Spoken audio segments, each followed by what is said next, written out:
அனைவருக்கும் இனிய மாலை வணக்கம். நான் உங்கள் சமூக பற்றாளன் ஞானச்சித்தன். விஸ்டம் ரெவல்யூஷன் 360 டிகிரி என்கின்ற தளத்தின் வாயிலாக போட்டித் தேர்வுகளுக்கு பயன்படும் பொது அறிவு தகவலை நான் தொகுத்து வழங்கி வரேன். அந்த வகையில் நவம்பர் 14ஆம் தேதியான இன்று என்னென்ன முக்கிய நிகழ்வுகள், யார் பிறந்தாங்க, யார் மறைந்தாங்க, எல்லாமே எக்ஸாம் பாயிண்ட் ஆஃப் வியூவில் தான் நான் தொகுத்து வழங்குறேன். நான் தொகுத்து வழங்கும் இந்த தகவலானது உங்களுக்கு அரிய தகவலாகவும் நீங்கள் அவசியம் அறிய வேண்டிய தகவலாகவும் இருக்கும். Rare message to you. You should utilize this message for your brightful future. அந்த வகையில் நவம்பர் 14ஆம் தேதி என்னென்ன அப்படின்னு பார்க்கலாம். 1765ஆம் ஆண்டு ராபர்ட் புல்டன் அப்படிங்கிற அமெரிக்க பொறியியல் அறிஞர் நீர்மூழ்கி கப்பலை கண்டறிந்தார். நீர்மூழ்கி கப்பல் முதல் உலக போகிறப்ப, இரண்டாம் உலக போகிறப்ப முக்கிய பங்கு வகித்தது. சப்மெரைன் அப்படிம்பாங்க. அப்போ எக்ஸாம்பிளில் கண்டிப்பாக ஹூ இஸ் இன்வென்டட் சப்மெரைன் அப்படின்னு கேட்டோம். அதுக்கு ஆன்சர் ராபர்ட் புல்டன். அவர் அமெரிக்க பொறியியலாளர். அடுத்ததாக பார்த்தோம்னா 1889ஆம் ஆண்டு நவம்பர் 14ஆம் தேதி இந்தியாவின் முதல் பாரத பிரதமர் பண்டிட் ஜவஹர்லால் நேரு அவர்கள் பிறந்தார். இப்போ ஜவஹர்லால் அப்படிங்கிற பேருக்கு சிவப்பு நகை அப்படின்னு பேர். ஜவஹர்லால் நேரு அவர் குழந்தைகளை அதிகம் நேசித்தவர். அது மட்டும் இல்லை, அணிசேரா இயக்கம், பஞ்சசீல கொள்கைகள்.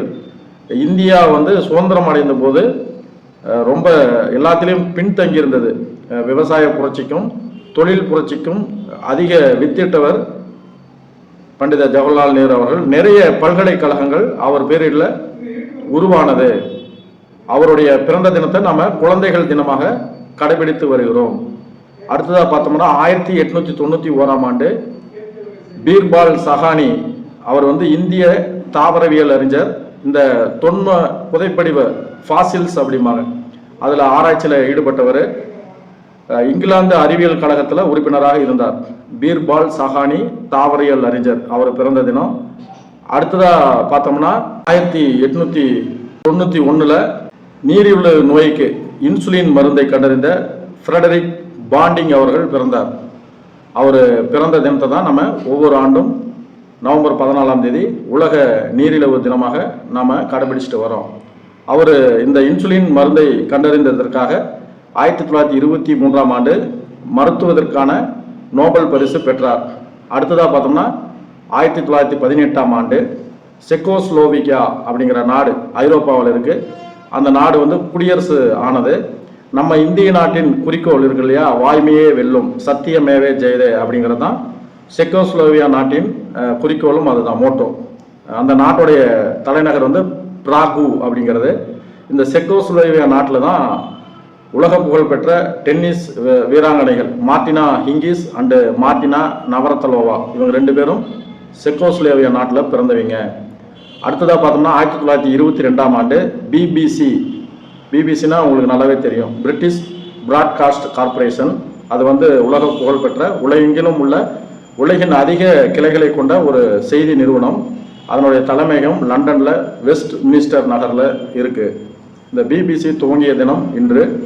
அடுத்ததாக பார்த்தோம்னா 1942ஆம் ஆண்டு மிகவும் புகழ்பெற்ற பெண் எழுத்தாளர் இந்திரா கோஸ்வாமி அவர்கள் அசாம் மாநிலத்தில் பிறந்தாங்க. இவங்க பல்வேறு வகையான விருதுகளை பெற்றிருக்கிறாங்க. சாகித்ய அகாடமி விருது, ஞானபீட விருது மற்றும் அசாமில் இருக்கிற அந்த தீவிரவாத, அதாவது நக்சலைட் அப்படிங்கிற அவங்களுக்கு இவங்க ஒரு மியூச்சுவலிசம், அதாவது நல்லெண்ண தூதராக இருந்து அசாம் பகுதியில் எந்த பிரச்சனைகளும் ஏற்படாமல் பார்த்துக்கிட்டாங்க. இந்திரா கோஸ்வாமி பெண் எழுத்தாளர். அடுத்ததாக பார்த்தோம்னா 1957ஆம் ஆண்டு தனக்கென ஒரு புதிய பாதையில் பயணித்து கொண்டு தனது முதல் படத்திலே, புதிய பாதை அப்படிங்கிற முதல் படத்திலேயே தேசிய விருது பெற்ற இயக்குனர் ஆர் பார்த்திபன், அதாவது ராதாகிருஷ்ண பார்த்திபன், அவர் பிறந்த தினம். அடுத்ததாக பார்த்தோம்னா 1996ஆம் ஆண்டு தமிழ்நாட்டில் டாக்டர் அம்பேத்கர் பல்கலைக்கழகமானது தோற்றுவிக்கப்பட்டது. அடுத்ததாக பார்த்தோம்னா 2015ஆம் ஆண்டு இயக்குனர் KS கோபாலகிருஷ்ணன் அவர்கள் இறந்தார். அவர் சாரதா, கற்பகம், பணமா பாசமா, குரத்தி மகன் போன்ற புகழ்பெற்ற வெற்றி படங்களை இயக்கியவர். சாரதா அப்படிங்கிற திரைப்படம் முதல்ல தேசிய விருது வாங்கின திரைப்படம். அதாவது தமிழ்நாட்டில் தேசிய விருது வாங்கிய திரைப்படங்களில் முதன்மையான திரைப்படங்களில் இதுவும் ஒன்று. அப்புறம் கை கொடுத்த தெய்வம் அப்படிங்கிற திரைப்படத்திற்கு ஜனாதிபதி விருது வாங்கியிருக்கிறாரு. 1975ஆம் ஆண்டு கலை மாமணி விருது வாங்கியிருக்கிறாரு. கற்பகம் திரைப்படம் தான், அதாவது கவிஞர் வாலி அவர்கள் சினிமா பாடலாசிரியாக அறிமுகமான படம். இதெல்லாம் வந்து பொது அறிவு.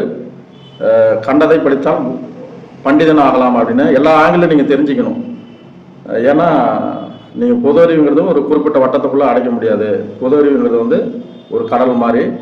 அடுத்ததாக பார்த்தோம்னா இந்த நவம்பர் 14ஆம் தேதி முக்கிய தினங்கள் என்னன்னு பார்க்கும்போது, இப்போ எப்பயுமே முக்கிய தினங்கள் எல்லாமே ஒருத்தருடைய பிறந்த தினத்தை தான், இல்லை மறைந்த தினத்தை, இல்லை ஏதாவது ஒரு முக்கியமாக சம்பவம் நடந்திருக்கும், அதை தான் நம்ம முக்கிய தினமாக கடைபிடிச்சிட்டு வரோம். அந்த வகையில் நவம்பர் 14ஆம் தேதி உலக நீரிழிவு தினம், வேர்ல்டு டயாபெட்டிஸ் டே. அதுக்கு காரணம் என்னென்னா 1891 ஃப்ரெடரிக் பாண்டிங் அப்படிங்கிற அறிவியல் அறிஞர், இன்சுலின் மருந்தை கண்டறிந்த அறிவியல் அறிஞர் பிறந்த தினம்.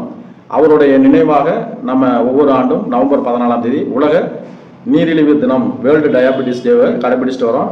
இது வந்து 1991ஆம் ஆண்டில் ஃபஸ்ட்டு உலக நீரிழிவு தினம் கடைபிடிச்சிட்டாங்க.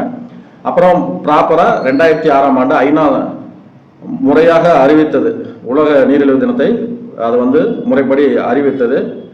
அடுத்ததாக பார்த்தோம்னா நவம்பர் 14ஆம் தேதி உங்களுக்கு நல்லாவே தெரியும், தேசிய குழந்தைகள் தினம்.